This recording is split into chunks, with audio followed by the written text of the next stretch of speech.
Hi అండి. పొద్దున్న లేచిందే మొదలు టిఫిన్ ఏం చేయాలన్న ఆలోచనలతోటే మనకు టైం సగం అయిపోతుందండి. సరేలే అని చెప్పి దోశల రుబ్బు ప్రిపేర్ చేస్తామండి ముందు రోజు. అప్పుడు వాళ్ళకి ఇడ్లీ తినాలనిపిస్తూ ఉంటుందండి ఇంట్లో వాళ్ళకి. సరేలే ఇడ్లీ రుబ్బు ప్రిపేర్ చేద్దామా అన్న టైంకి దోశ తినాలనిపిస్తుంటుందండి. ఇలా రెండు ఒక్కసారి ప్రిపేర్ చేయాలంటే మనకు కొంచెం టైం టేకింగ్ అండి.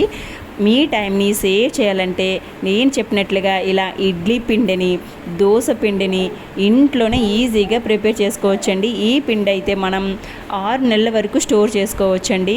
సో అంత టైం సేవ్ అయ్యే మరి ఇది ఎలా ప్రిపేర్ చేయాలి ఏంటనేది మీకు కూడా తెలుసుకోవాలని ఉంది కదండి. ఒక్కసారి నా ఛానల్ విజిట్ చేసి అందులో లాంగ్ వీడియో అప్లోడ్ చేస్తాను.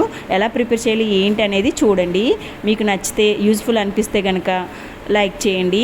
అండ్ మీకు కూడా ఎలా వచ్చాయో దోశలు ఇడ్లీలు కామెంట్ చేయండి.